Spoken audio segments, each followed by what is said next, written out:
Bueno, entonces iniciemos hoy nuestra segunda clase de esta escuela que es tan bonita y que es tan importante en este momento acerca de la iglesia.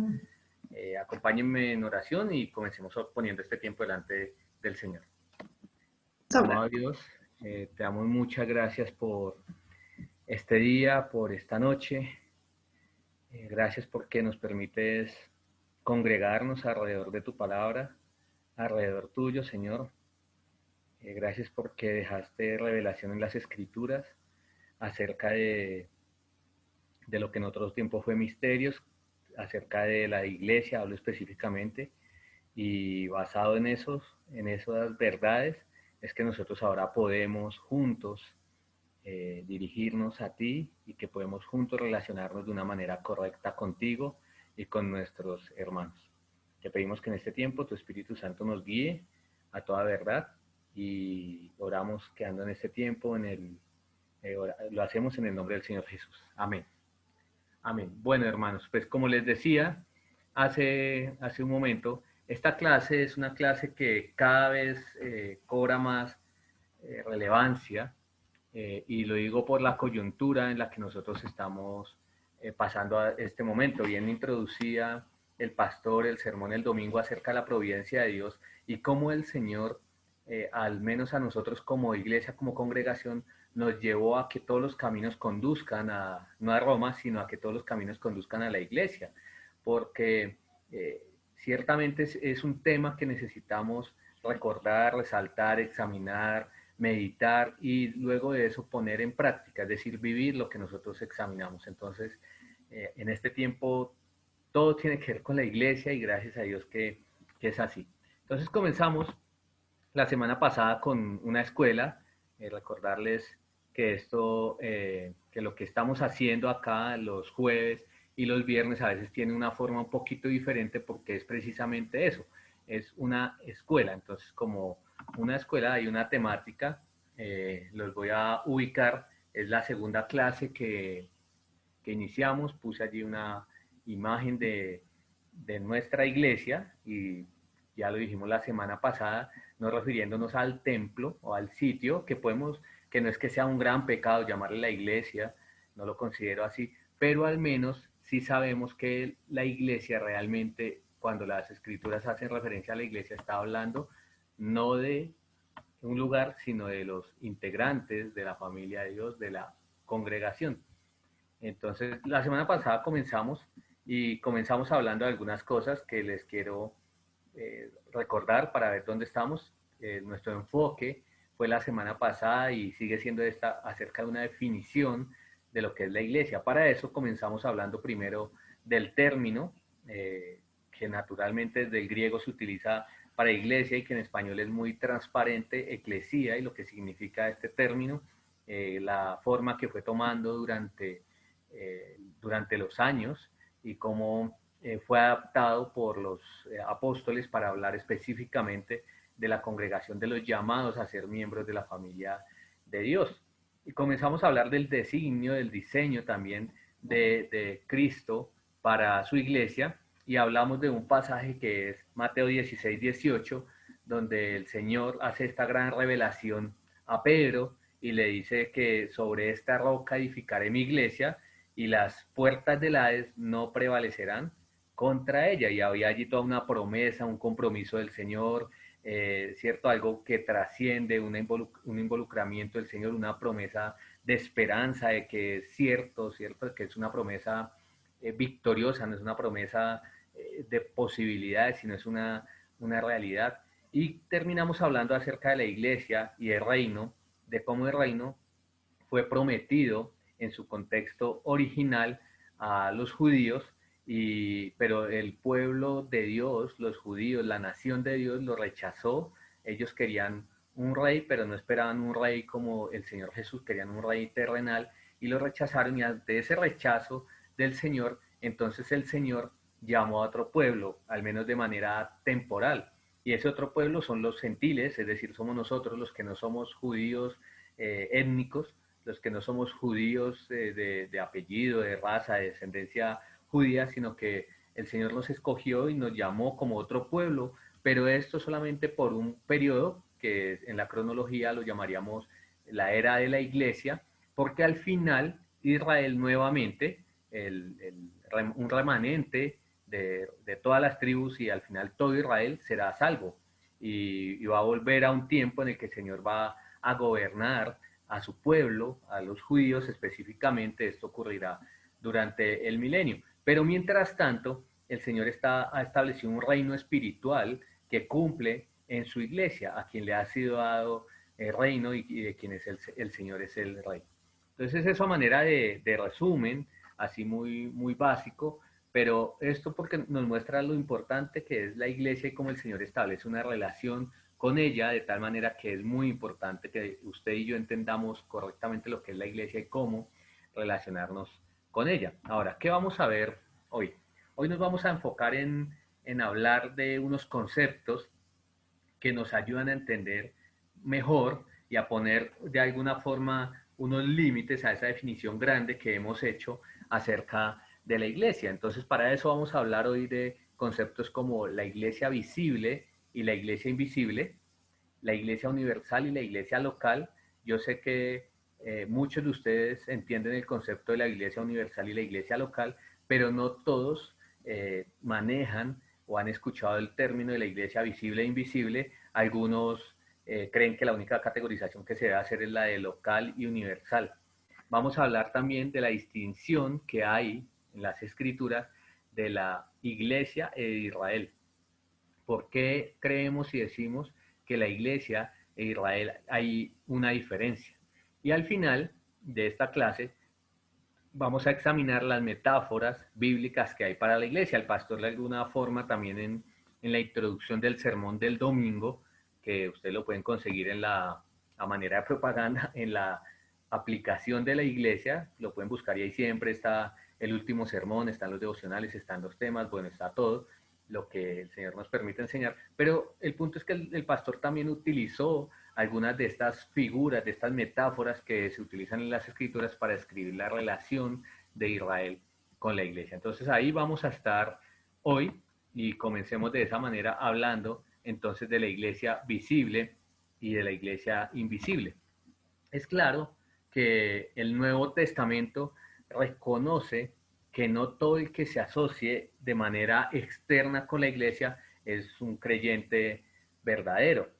¿Sí? No todo el que diga ser creyente es realmente un creyente. Entonces, no todos los que forman parte de la iglesia visible, que yo la puse ahí como si fuera una bola para representarla de color amarillo, no todos los que forman parte de esa iglesia visible, es decir, de aquellos que profesan con su boca o públicamente, porque hacen parte de una congregación local, sean miembros, no sean miembros, pero no todos en realidad pertenecen a la iglesia invisible.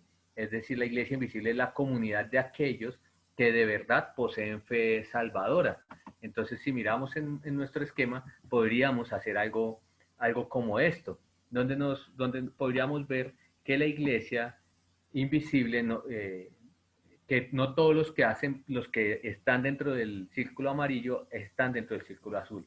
No todos los que asisten a una asamblea pública, tal vez ahora no lo estamos haciendo, pero lo haremos en su momento, pero podríamos decir hoy, ahora sin tratar de hacer un paralelo exacto, pero podríamos decir que no todos los que se conectan al Zoom, a esta transmisión, o a transmisiones de iglesias, o no todos los que participan de diferentes celebraciones de la iglesia, son realmente parte de la iglesia invisible que solamente Dios conoce.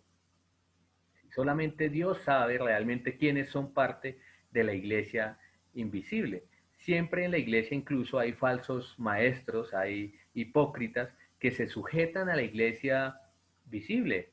Jesús advirtió acerca de que muchos afirmarían que lo conocen, pero que en realidad no es así, ¿cierto? De este pasaje ustedes lo deben tener en mente. Quiero compartírselo también en las escrituras. A ver, por acá está. Dice, no todo el que me dice Señor, Señor, entrará en el reino de los cielos, sino el que hace la voluntad de mi Padre que está en los cielos. Muchos me dirán en aquel día, Señor, Señor, ¿no profetizamos en tu nombre y en tu nombre echamos fuera demonios y en tu nombre hicimos muchos milagros? Y entonces les declararé, jamás os conocí apartados de mí, los que practicáis la iniquidad. ¿Qué significa eso? Que hay muchos que están en la iglesia, que se congregan, que hay muchos que inclusive pueden participar del ministerio. Es decir, aquí si ustedes se dan cuenta, estas personas dicen que hacían cosas a favor del Señor, ¿cierto? No todo el que me dice Señor, Señor entrará en el reino de los cielos, sino el que hace la voluntad, ¿cierto? ¿Y cuál es el argumento? No profetizamos en tu nombre y en tu nombre echamos fuera demonios. Es decir, hay personas que creen que por su participación en algún ministerio, eso les da derecho o eso los marca como que son parte de la iglesia invisible, pero solamente el Señor sabe y por eso es que al final es que Él dice, no, yo no los conozco.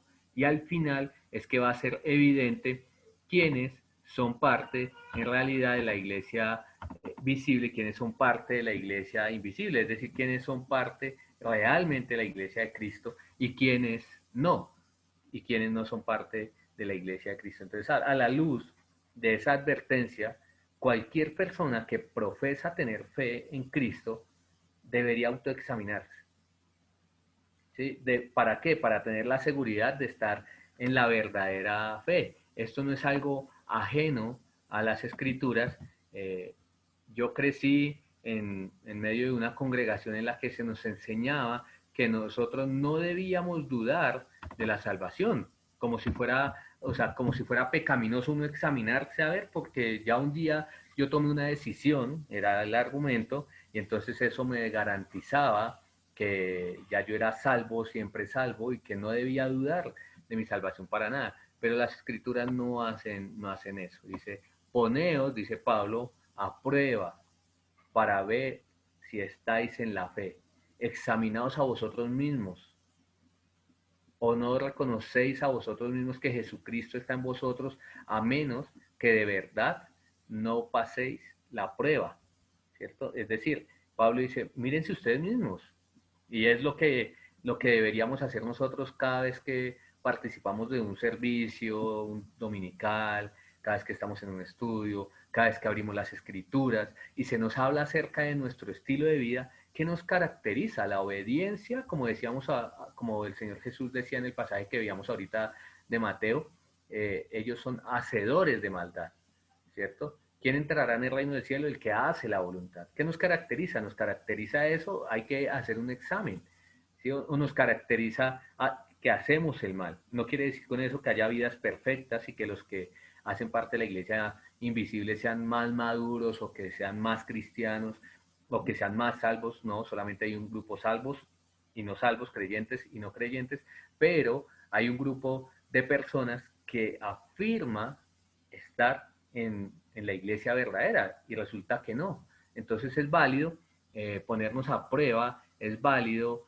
examinarnos. Eso es válido a la luz de las escrituras. Siempre es válido a la luz de las escrituras el practicarnos un examen. El Nuevo Testamento también nos enseña, nos avisa sobre los falsos maestros, además.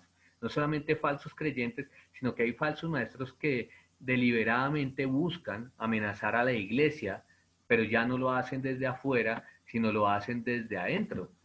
Y estos quizás son personas que tienen un mayor grado de peligro porque están infiltrados. Ustedes, yo no sé si han visto que eh, las operaciones policiales y del ejército de inteligencia, muchas de ellas cuando más éxito tienen es cuando se infiltran y desde adentro entonces sacan información y desde adentro hacen daño. Y eso es algo que es válido hacerlo a nivel de policía e inteligencia para hacer el bien, pero es como operan también los falsos maestros. Judas, por ejemplo, en su carta en el versículo 3 dice, amados por el gran empeño que tenía de escribiros acerca de nuestra común salvación, he tenido la necesidad de escribiros, exhortándoos a contender ardientemente por la fe eh, que de una vez para siempre fue dada a los santos. Y la razón es esta, pues algunos hombres se han infiltrado encubiertamente, los cuales desde mucho antes estaban marcados para esta condenación. Impíos que convierten la gracia de nuestro Dios en libertinaje y niegan a nuestro único soberano en Señor, a nuestro único soberano y Señor Jesucristo. Es decir, son personas que se metieron en la iglesia que incluso pueden convencer a muchos, porque es que la verdad se ha dicha que si una persona no tiene cierta apariencia de piedad, que si una persona, un falso maestro, no tiene cierta apariencia de obediencia y externamente no muestra cierto compromiso con la religión, pues a nadie va a convencer. Pero cuando una persona es hipócrita, es decir, tiene una máscara, tiene la capacidad de engañar a muchos. Y eso es lo que, y eso pasa en la iglesia. Entonces el Nuevo Testamento advierte acerca de eso, de tal manera que hay personas que están en la iglesia, pero no son de la iglesia, y algunos de ellos son falsos maestros. Pablo también a Éfeso, en Hechos, está registrado en Hechos, pero va dirigido a Éfeso, él les dijo, porque yo sé, no les dijo es posible, no les dijo de pronto cuando yo me vaya van a venir falsos maestros, no, él les dijo yo sé, yo estoy seguro, yo sé que después de mi partida entrarán en medio de vosotros lobos rapaces que no perdonarán el rebaño y de vosotros mismos se levantarán hombres que hablen cosas perversas para arrastrar tras sí a los discípulos. A esos que están siendo discipulados en la fe se van a meter falsos maestros y esto es una promesa de Pablo para la iglesia de Éfeso. Y de alguna forma yo creo que es una promesa que también tiene mucha aplicación para nosotros hoy en día. Nosotros debemos estar alerta como iglesia porque es una promesa y sabemos que en algún momento esto va a ocurrir. No es una posibilidad. Nosotros a veces, y yo creo que erróneamente pensamos que tenemos una iglesia muy santa, una iglesia perfecta. Pero las iglesias perfectas no existen y Comunidad de Gracia no lo es. Queremos hacer las cosas agradables al Señor, no solamente el liderazgo, sino también los hermanos, también ustedes, sé que quieren hacerlo agradable al Señor, pero eso no quiere decir que dentro de nuestra congregación todos sean verdaderos creyentes. No quiere decir que allí no se vayan a levantar falsos maestros. Y debemos estar alerta a eso. Y es una labor que no es exclusiva del liderazgo, sino que debemos todos estar alerta. Estar alerta. Ese fue el propósito con el que Pablo le escribió a la iglesia de Éfeso, que les dijo que él sabía. Y les dijo para qué, no para que se sintieran mal y se asustaran, sino para que estuvieran alerta. Entonces, hay iglesias inclusive que se convierten en iglesias apóstatas, al punto de llegar como las iglesias de Apocalipsis, o hay también falsos creyentes que estuvieron en medio de la iglesia y que al final la pureza del evangelio es corrompida y a ellos debemos decir necesariamente que son falsas iglesias, que son apóstatas o que son herejes, que son falsos, por más que hayan estado en medio de nosotros. Y eso es algo que yo creo que nos debe quedar claro y es que nosotros podemos tenerle mucho cariño a personas, a hermanos o a personas que creemos que son hermanos.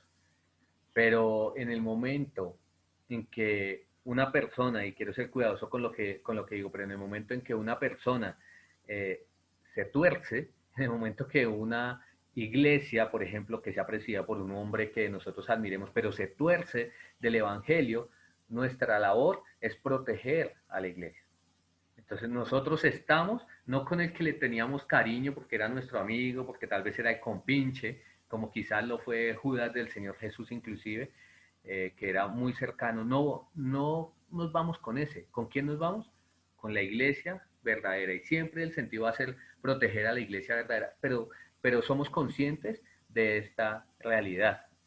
Hay falsos que se van a ir, que van a negar al Señor Jesús, pero la iglesia verdadera, por el contrario, lo que hace es que exalta al Señor Jesucristo, que se somete a su señorío, se somete a su dirección por medio de la palabra y que defiende el Evangelio verdadero.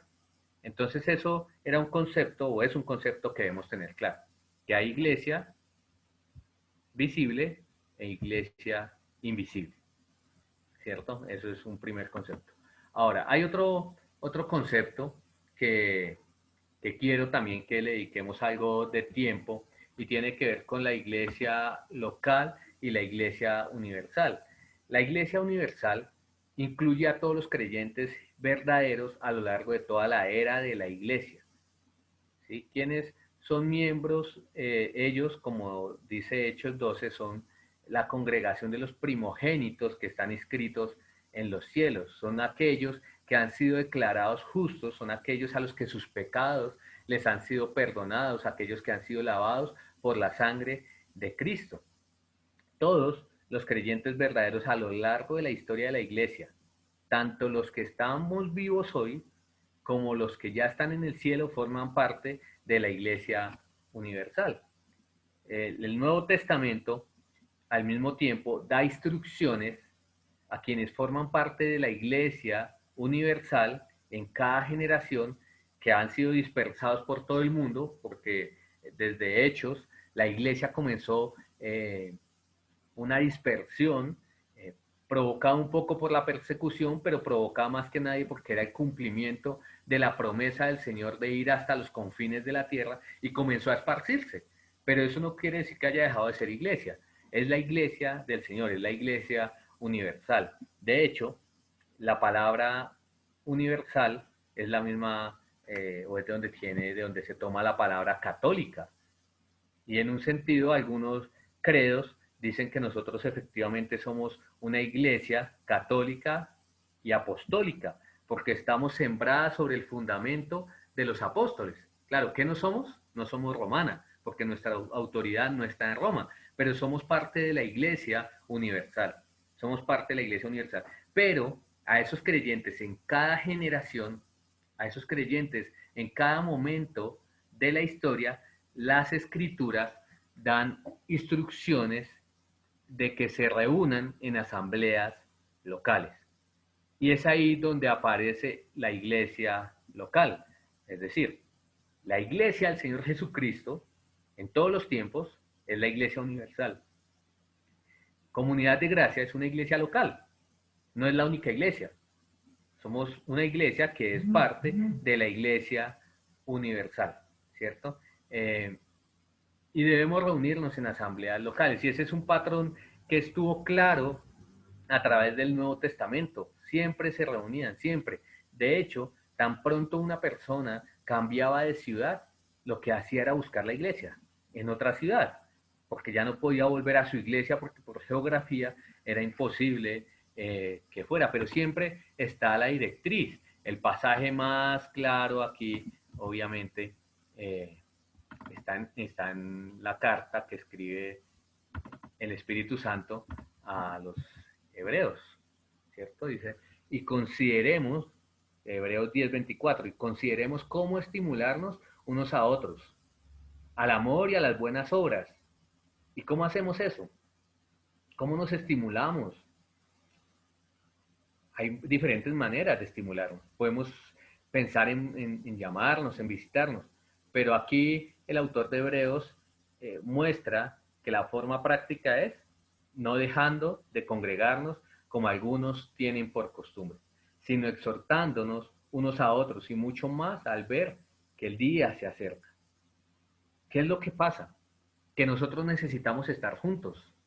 Ya ahorita lo vamos a ver cuando hablemos de las figuras de Cristo y la iglesia, y las figuras que tenemos, que presentan las escrituras para la iglesia, pero no fuimos hechos para estar dispersos. ¿Por qué? Porque la forma de preservarnos en la fe es estar juntos. La forma de estimularnos unos a otros a vivir una vida santa, al amor, a las buenas obras, para las cuales fuimos salvos, para las cuales fuimos elegidos, para las cuales fuimos salvos por gracia, por medio de la fe. ¿Cuál es la forma? Es no dejando de congregarnos como algunos tienen por costumbre. Y ese es un peligro que corre la iglesia. Y en este tiempo lo corre. Por eso es que no podemos estar satisfechos con esta nueva normalidad. No podemos estar satisfechos con que se volvió normal, entonces que la iglesia no se congregue. Yo sé que es un término político, que es un término que se definió para definir cómo debe funcionar la ciudad en medio de la pandemia, pero a veces también lo pasamos a la iglesia, y parte de la nueva normalidad es que la iglesia no se reúna, y eso no puede ser la nueva normalidad. No, o sea, no podemos permitir el no congregarnos. ¿Por qué? Porque no vamos a tener cómo estimularnos al amor y a las buenas obras. Acá lo hacemos por estos medios, pero no hay como estar juntos, no hay como estar sirviendo juntos. Nada reemplaza la iglesia, y siempre está este mandato de estar juntos a lo largo de las escrituras. La iglesia local está designada para preparar a los creyentes. La iglesia local, podemos decir que los alimenta por medio de la enseñanza de la palabra de Dios. ¿Qué hace la iglesia? Nos enseña la palabra de Dios. Desde Hechos, la iglesia primitiva, ¿a qué se dedicaba? Ellos se dedicaban continuamente a la enseñanza de los apóstoles. Ahí comenzaba todo, ahí comenzaba la enseñanza de los apóstoles, la comunión, el partimiento del pan y la oración. Pero vean aún ustedes que dentro de las actividades que llevaba a cabo la iglesia primitiva, había un orden jerárquico de importancia. ¿Y qué es lo que tiene mayor importancia? La instrucción. La instrucción. La instrucción. Así que la iglesia, alguien decía que la iglesia no es un sitio para ir a divertirnos. La iglesia no es un sitio donde ir a reírnos. Claro, lo hacemos también. ¿Sí? Pero la iglesia no es un club social donde ir a pasarla bueno. La iglesia es el lugar donde nosotros somos entrenados en la sana doctrina. La iglesia es el lugar donde por medio de la palabra de Dios somos instruidos en cómo vivir una vida santa, en cómo alcanzar la salvación, en cómo vivir en santidad. Es el lugar donde se nos enseña acerca de quién es Dios, acerca de quién es el hombre, acerca de la condición pecaminosa del hombre, la necesidad de arrepentirse y de cómo Dios, desde la historia a una antepasada, desde la eternidad pasada, planeó dar salvación al hombre por medio de Jesucristo. Cómo el hombre debe arrepentirse y el Espíritu Santo lo puede capacitar para eso, y cómo ahora el Espíritu Santo capacita a los creyentes para vivir una vida santa. Eso lo hace, ¿quién? La iglesia. La iglesia también es el lugar, entonces, que nos dirige no solamente en la instrucción de la palabra de Dios, sino nos dirige en la alabanza y la adoración corporativa. Cuando Pablo hablaba acerca de la llenura del Espíritu Santo en Efesios 5, dice, no os embriaguéis con vino en lo cual hay disolución, sino sed llenos del Espíritu Santo. ¿Cómo o de alguna forma, cómo se muestra esta llenura? ¿Cuál es una manifestación de la llenura? Hablando entre vosotros con salmos, himnos, cantos espirituales, cantando y alabando con vuestro corazón al Señor, dando siempre gracias por todo el nombre de nuestro Señor Jesucristo, a Dios el Padre, sometiéndoos unos a otros en el temor del Señor. ¿Qué está escribiendo allí Pablo? No sé ustedes, pero yo leo esto y me imagino cantando junto con mis hermanos, adorando al Señor. Es que dice que eso es parte, que eso es la llenura del Espíritu Santo, es hablar entre nosotros con salmos, con himnos, con canciones, cantar, alabar al Señor. Que nuestro corazón esté ferviente, y estando juntos en la congregación, mostremos que estamos llenos del Espíritu Santo, porque Él controla nuestro ser, y parte de ese control es que nuestros pensamientos se hacen palabras, se hacen canciones, y juntos, como un cuerpo, alabamos a nuestro Señor por medio de la alabanza congregacional. Entonces esto es parte de lo que es la iglesia. La iglesia también, entonces hemos dicho, que no lo puse en una diapositiva, pero la iglesia alimenta, ¿cierto? La iglesia es el lugar donde se dirige hacia la alabanza, hacia la adoración corporativa. La iglesia también protege bajo el pastoreo y supervisión de líderes piadosos. La semana pasada el pastor estuvo hablándonos, y incluso la semana anterior también, declarando su gloria acerca de cuáles son las características de estos hombres, pero es el lugar donde somos pastoreados. Hebreos 13:7 dice, acordaos de vuestros guías, aquellos que os hablaron la palabra de Dios, y considerando el resultado de su conducta, imitad su fe. ¿Cómo somos pastoreados? Sí, por medio de la enseñanza, pero también por medio de imitar, es decir, de ver esa enseñanza en práctica en hombres maduros, que no son perfectos, pero que son maduros, que cumplen el modelo de madurez descrito en Primera de Timoteo 3 y en Tito, y lo viven, y entonces pueden, sin orgullo, decir, imítenme a mí, como dijo Pablo, como yo a Cristo. Y también aquí mismo el 17. Obedeced a vuestros pastores y sujetaos a ellos, porque ellos velan por vuestras almas, como quienes han de dar cuentas. Permitidles que lo hagan con alegría y no quejándose, porque eso no sería provechoso para vosotros. Entonces, por medio de la obediencia también. Hay obediencia a los pastores, hay obediencia al pastor. ¿Por qué? Porque el pastor merece honra, porque el pastor es caprichoso, porque no, porque el pastor está velando por nuestras almas. Para eso fue puesto ese hombre. Y además de estas tres elementos que ya hemos dicho, hay otro más, y es que la iglesia proporciona oportunidades para servirnos unos a otros. Uno de los conceptos que más desarrolla las Escrituras y el Nuevo Testamento es el unos a otros, unos a otros, unos a otros. Es decir, que la fe cristiana se vive en el unos a otros y en servirnos. Entonces, aquel que dice que vive su fe, pero en su casa y de manera aislada, no entiende lo que es la iglesia. Porque la iglesia, cuando usted fue salvo, Dios lo capacitó con un don único. No estoy diciendo que es un don nuevo, es un don único en el sentido que es diferente, que no hay posiblemente otro hermano que tenga exactamente la misma capacidad que el Señor le ha dado a usted. Y con ese don, ¿para qué lo puso el Señor? No lo puso para que usted se enorgullezca, para que usted se jacte, para que usted diga, ah, yo soy muy buen maestro. O como nos decía Rodi hace una semana, no, pues yo sé lavar baños y soy el que mejor lavo los baños. No, no es para orgullo. ¿Es para qué? Para que lo pongamos al servicio de los demás. Dice Pedro aquí, según cada uno ha recibido un don especial, úselo sirviendo los unos a los otros como buenos administradores de la multiforme gracia de Dios. En su gracia, Dios da capacidades ¿para qué? Para que las pongamos al servicio. Así que cuando nosotros dejamos de reunirnos, estamos privando a los demás de ese servicio que el Señor me ha dado, de ese servicio que el Señor me ha dado. Entonces hermanos, de alguna forma que he dicho y en que me he enfocado, que la iglesia está diseñada para preparar a los creyentes. ¿Y cómo lo hace? Los prepara por medio de la palabra de Dios, los dirige por medio de las alabanzas, por medio de la canción, de la adoración corporativa, los protege por medio del pastoreo de hombres piadosos y proporciona oportunidades para el servicio unos a otros.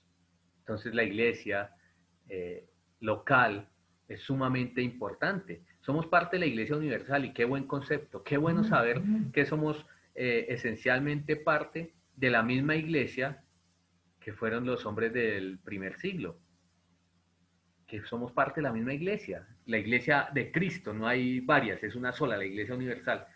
Pero la iglesia universal, usted no puede servir en la iglesia universal, usted no puede cantar con la iglesia universal, usted no puede recibir enseñanza de la iglesia universal, no puede recibir cuidado de Pedro, de Pablo, de Timoteo. Ellos fueron utilizados para escribir, para poner materializar las escrituras, materializar la palabra de Dios, pero todos nosotros necesitamos una iglesia local. La semana pasada, creo que fue la semana pasada, salió un artículo de Grace to You. Grace to You es un ministerio que compila las predicaciones, los sermones del pastor MacArthur y los pone y los rueda por internet, por radio, por muchos lugares. Y mucha gente escucha a MacArthur en todo el mundo, y de hecho muchos de nosotros. Y ellos sacaron un artículo que se titulaba Grace to You no es tu iglesia local. Grace to You no es tu iglesia local.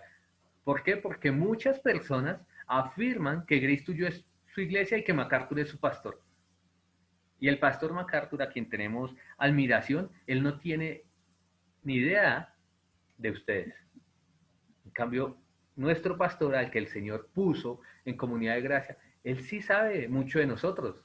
y por eso puede pastorearnos y ora por nosotros. Estoy seguro que lo hace y está pendiente de instruirnos, de corregirnos. Conmigo lo hace, está pendiente de proveer oportunidades de servicio y busca cómo esta iglesia local glorifica a Cristo. Pero ni MacArthur, ni Sproul, ni Washer, ni ninguno de ellos es un pastor virtual. Ellos mismos lo dicen, pero a veces las personas son las que se ufanan diciendo que estos hombres son sus pastores y en realidad no lo son. Entonces, de acuerdo al diseño de Dios, el involucramiento activo en la iglesia local es imperativo para los creyentes, es un mandato. Mientras usted procure vivir de un modo que agrade a Dios, debe involucrarse en una iglesia local. Estos medios virtuales que el Señor ha permitido ahora, ha permitido, por ejemplo, que Comunidad de Gracia llegue quizás a más personas, lo cual nos agrada, pero al mismo tiempo no vamos y no queremos nunca sacar a nadie de la iglesia. Cuando digo cosas así controversiales trato de cuidarme, pero usted necesita una iglesia local y si Comunidad de Gracia no va a ser su iglesia local, usted debe buscar una iglesia local.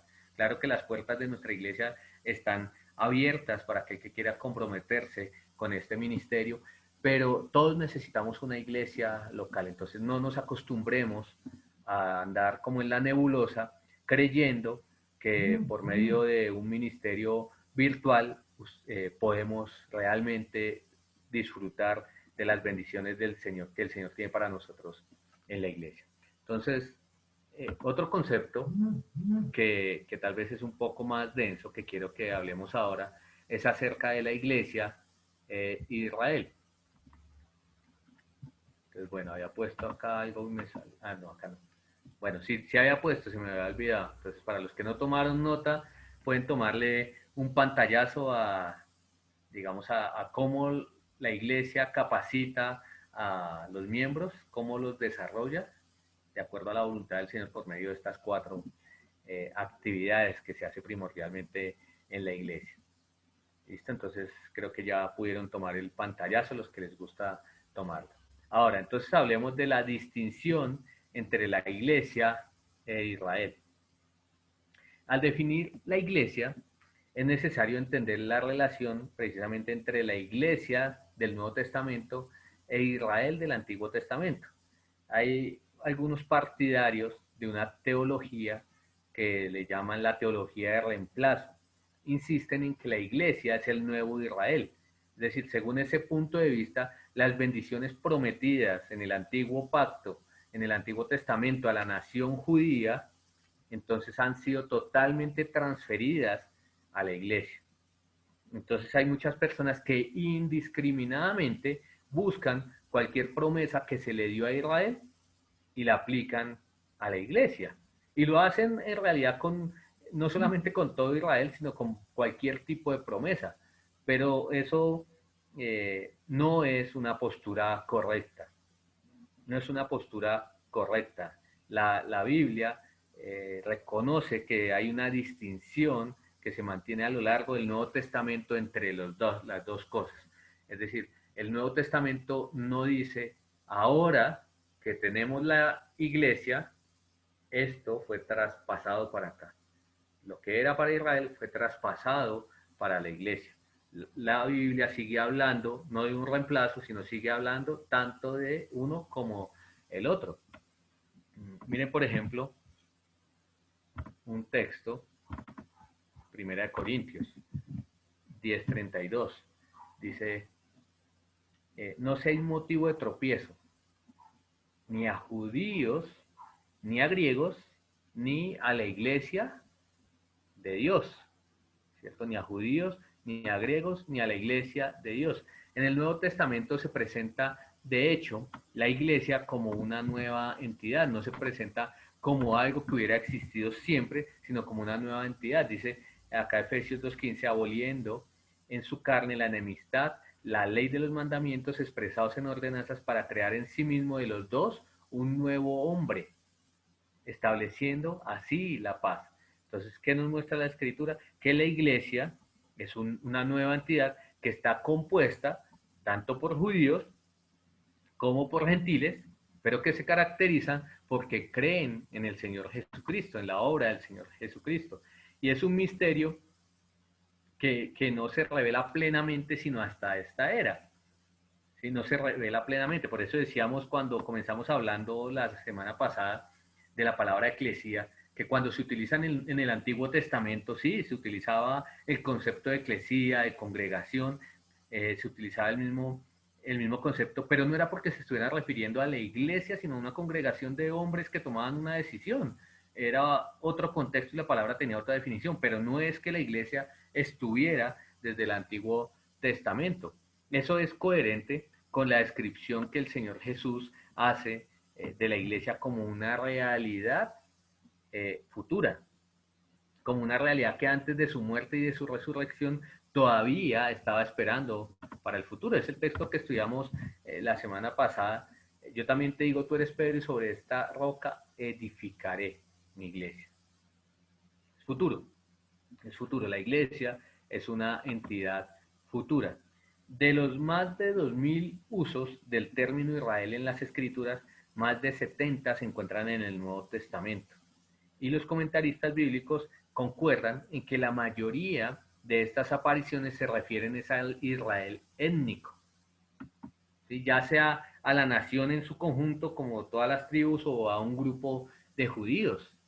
¿Sí? Pero algunos argumentan que en ciertas ocasiones los autores del Nuevo Testamento aplican el nombre de Israel a la iglesia. Pero la verdad, a pesar de ello, cuando los pasajes en cuestión se estudian con cuidado, queda de manifiesto que solo se trata en realidad de israelitas, de Israel étnico. Entonces se pueden exponer argumentos convincentes a favor de que la Iglesia e Israel son dos entidades diferentes para mostrar que los autores, los escritores del Nuevo Testamento usan el término Israel de forma exclusiva para la nación de Israel. Es decir, que no utilizan el término en el Nuevo Testamento para Israel cuando en realidad se están refiriendo a la iglesia. Hay dos pasajes que creo que el tiempo nos da para que miremos rápidamente en el Nuevo Testamento, que son usados normalmente para esto. Uno está en Romanos 9.6, el otro es Gálatas 6.16. Romanos 9.6. ¿Cierto? Dice, pero no es que la palabra de Dios haya fallado, porque no todos los descendientes de Israel son Israel. Allí el apóstol, en el contexto de Romanos 9, indica que Pablo no está aludiendo a la totalidad de la iglesia, sino a los creyentes judíos, un remanente de, Israel, de israelitas étnicos. No es que de Israel desciende Israel, no es que de Israel desciende la iglesia, no, lo que está diciendo es que no todos los judíos en realidad son judíos de verdad, ¿cierto? Sino está refiriendo, Pablo no está aludiendo a la totalidad de la iglesia, sino de los creyentes judíos, un remanente de Israel étnico, dentro del seno más amplio de la nación incrédula. En Romanos 9.3, un poquito apenas antes, es evidente que el apóstol tiene en mente a los descendientes físicos de Abraham. Miren, devolvámonos apenas un poco, dice Romanos 9, dice. Entonces, mirando el contexto inmediato y mirando la terminología, digo, la verdad en Cristo. No miento, dándome testimonio, mi conciencia en el Espíritu Santo, de que tengo gran tristeza y continuo dolor en mi corazón, porque desearía yo mismo ser anatema, separado de Cristo por amor a mis hermanos, mis parientes según la carne, que son israelitas, a quienes pertenece la adopción como hijos, la gloria, los pactos, la promulgación de la ley, el culto, las promesas, de quienes son los patriarcas, de quienes según la carne procede Cristo, el cual está sobre todas las cosas, Dios bendito por los siglos. Y luego sí dice, pero no es que la palabra de Dios haya fallado, porque no todos los que descienden de Israel son Israel, no todos los que descienden de Abraham, no todos los que descienden de esa gran nación, en realidad son verdaderos judíos, es lo que estaba diciendo. Entonces, tanto la gramática como el contexto del versículo sugieren que el Israel de Dios se refiere a los cristianos judíos. El Israel de Dios allí se refiere a los cristianos judíos, no a la totalidad de la iglesia. ¿Sí? Se refiere, perdón, yo me pasé un momento, pero, estaba hablando. Entonces, volviendo aquí, Pablo, esos versículos primero nos muestran que Pablo está haciendo referencia en el contexto inmediato, a los judíos, ¿cierto? Está haciendo referencia a sus parientes, según la carne, como lo vimos en el versículo 3. Y además también esos versículos están dentro de una sección más amplia, es decir, cuando ya no pasamos del contexto inmediato al contexto amplio, que es Romanos 9 al 11, en donde Pablo, en esta carta, está afirmando que Dios no ha abandonado a la nación de Israel. A pesar de su incredulidad actual, Dios no ha desechado a la nación, Dios no ha desechado a Israel y al final todo Israel será salvo. Si usted coge los títulos de Romanos 9 al 11, los títulos no son inspirados, pero son una buena guía para darnos cuenta de qué está hablando a nivel temático, en este caso Pablo, en esta carta. Usted se va a dar cuenta que casi que se intercala la salvación de los judíos, la salvación de los gentiles, y va hablando de eso. Es decir, el propósito de Pablo allí es mostrar en estos capítulos, Romanos 9 al 11, en estos 3 capítulos, cómo Dios no ha desechado a Israel. Entonces, a la luz tanto el contexto más amplio como el contexto estrecho, el versículo 6 solo puede aludir a los israelitas étnicos. Ellos son el verdadero Israel, en el sentido de que son de la etnia israelita que se ha conducido como el pueblo genuino de Jehová al aceptar al Mesías. Entonces hay unos judíos que son el verdadero Israel. No todos los descendientes de Abraham son el verdadero Israel. No todos se han mantenido, no todos se han preservado en la doctrina y no todos han respondido con fe al creer en el Mesías. El otro pasaje, entonces ahora sí que era el que me estaba adelantando ahorita, perdón, es Gálatas 6:16. Dice, y a los que anden conforme a esta regla, paz y misericordia sea sobre ellos y sobre el Israel de Dios.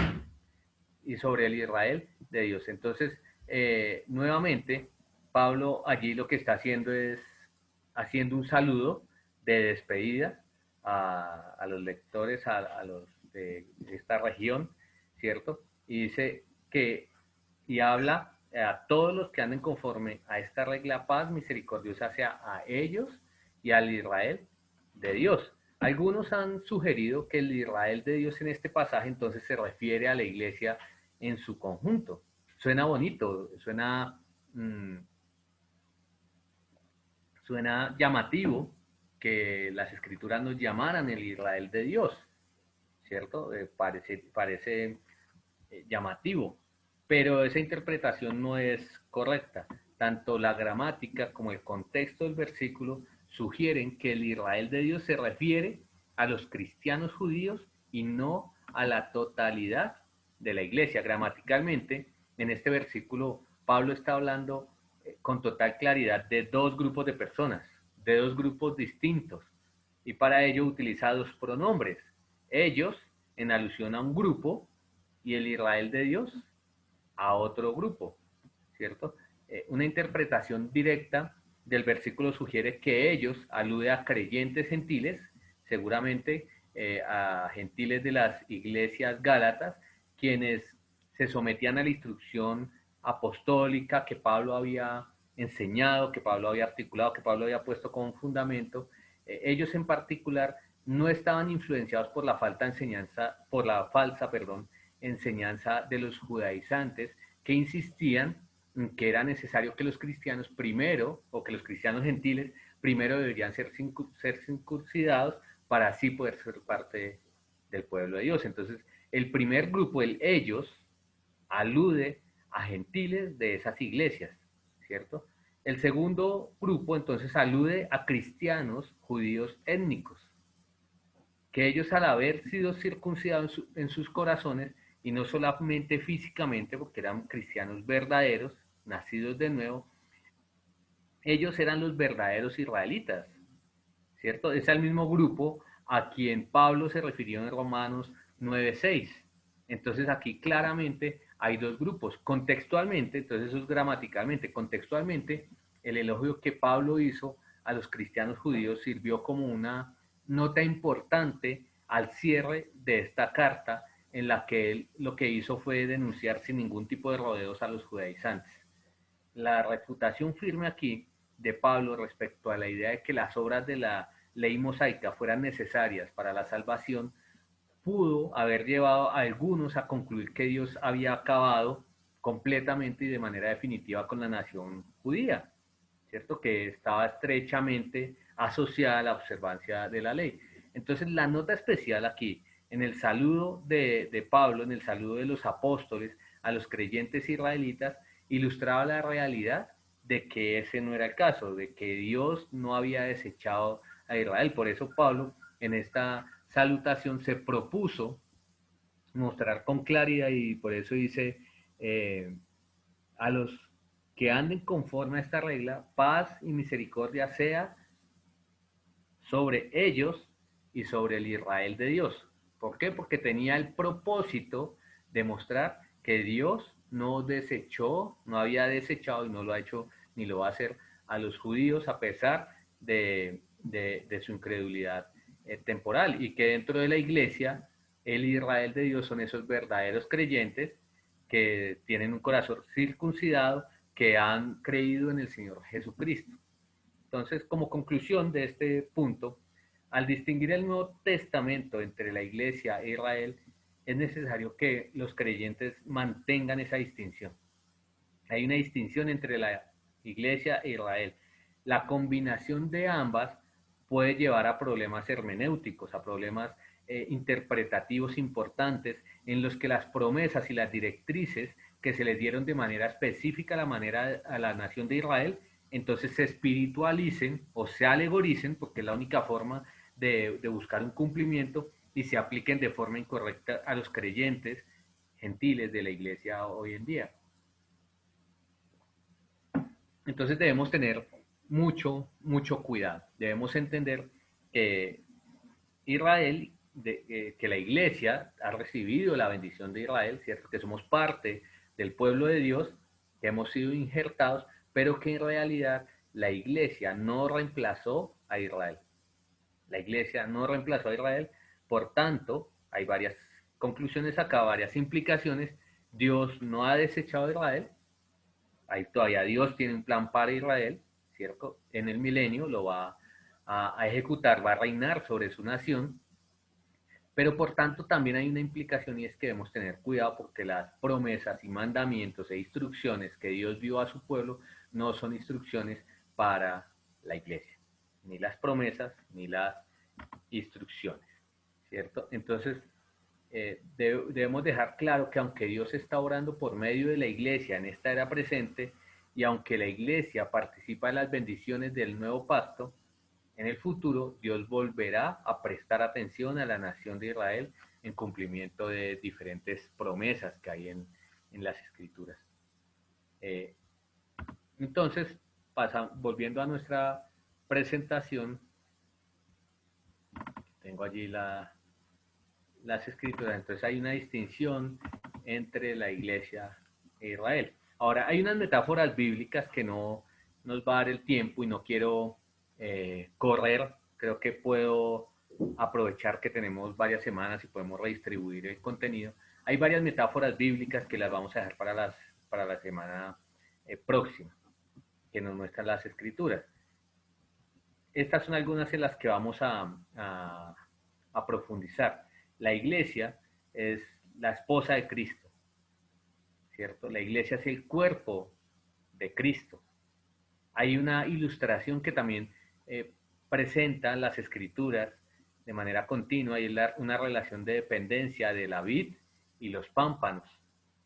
La iglesia es el templo de Dios, ¿cierto? Los creyentes tanto individualmente como colectivamente somos el templo de Dios. Pablo le dijo a Timoteo que la iglesia es la casa de Dios y la iglesia es un reino de sacerdotes. La iglesia es un reino de sacerdotes. Además de esto, para los que les gusta llegar preparados, hay algo más sobre lo que podremos hablar la próxima semana, y es cuál es el propósito de la iglesia. ¿Para qué está la iglesia? ¿Qué debe hacer la iglesia? Si tenemos claro cuál es el propósito de la iglesia, entonces vamos a poder definir los límites de lo que hace y lo que no hace la iglesia, ¿cierto? La iglesia puede inmiscuirse en actividades que no son designadas por Dios. Y tristemente hay muchas iglesias que se han dedicado a todo, menos para lo que fueron pensadas por el Señor. Entonces la próxima semana nos enfocaremos en, en estos dos elementos, pero solamente como conclusión y como punto final, si algo es importante y si algo pienso yo que las escrituras nos traen es la importancia de participar de una iglesia local. Es la importancia de que el Señor nos haya salvado y nos haya unido a un cuerpo. Lo vamos a ver la próxima semana, lo tenía un poco para hoy, pero piense usted en un cuerpo, en un cuerpo hay interdependencia. Se necesitan, los miembros se necesitan unos a otros. La cabeza, el cerebro no puede decidir que va a coger un vaso si no hay una mano que coja el vaso. Hay una dependencia, hay una interdependencia entre los dos. Y el Señor, desde la promesa y desde el nombre de nuestro Salvador es Emmanuel, es Dios con nosotros, no es Dios conmigo. Entonces, puede que la política nos diga, usted viva la fe en su casa. ¿Sí? Es decir, quieren definirnos que ser cristiano es vivir la fe a solas. Y que usted puede leer su Biblia, usted puede orar, usted puede estar en comunión con el Señor en su casa y entonces usted está ejerciendo su fe. Eso es lo que ellos piensan y son incrédulos, no tienen la mente de Cristo, no tienen la capacidad de entender lo que dicen las Escrituras.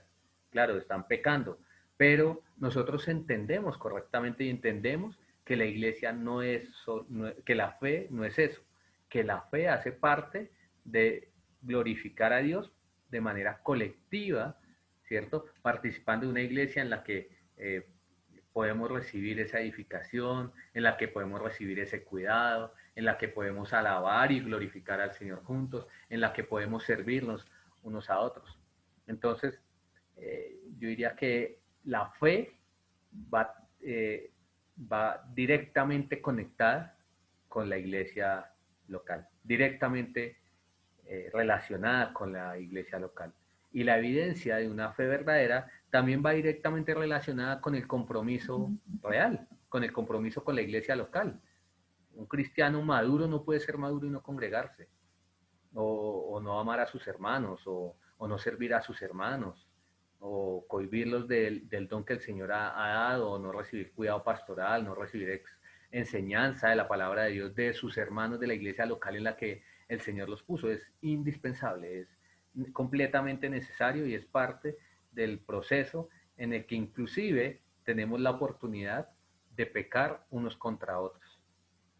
En la iglesia, tristemente, pero es una realidad, es el lugar donde muchas veces vamos a ser ofendidos y es el lugar donde vamos a tener que practicar el amor, la misericordia, la paciencia, ¿cierto?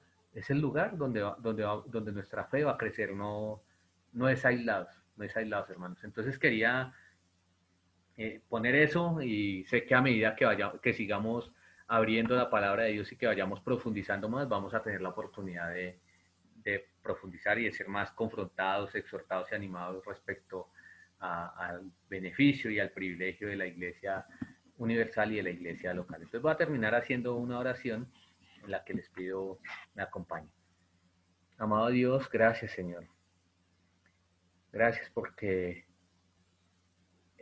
no fue una iniciativa humana el, el plantar iglesias, el reunirse en grupos locales.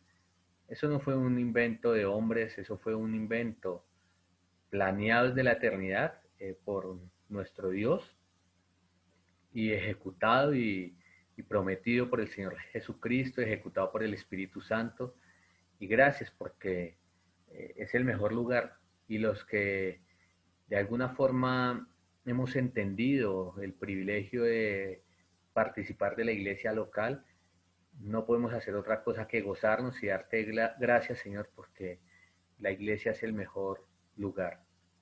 Definitivamente es el mejor lugar, Señor. Amamos nuestra casa, amamos inclusive mucho el trabajo, cosas que hacemos, pero la iglesia es el mejor lugar porque es lo más parecido a cuando estaremos en el cielo adorándote, Señor. Así que yo te pido que no sean mis palabras, sino lo que hemos abierto, los pasajes que hemos sacado de las escrituras, que hemos puesto en su contexto, los que nos hablen y nos muestren la necesidad de entender correctamente este elemento tan necesario de nuestra fe, Señor, este elemento indispensable y que tú pensaste, diseñaste y que al final sabemos por el testimonio tuyo que nada va a derrotar la iglesia, absolutamente nada, ni un ser humano, ni un virus, ni una circunstancia, ni un mandatario, ni nada, Señor, ni los apóstatas, ni los falsos, ni los herejes, ni malos maestros, pastores, nadie, ni nada lo va a hacer.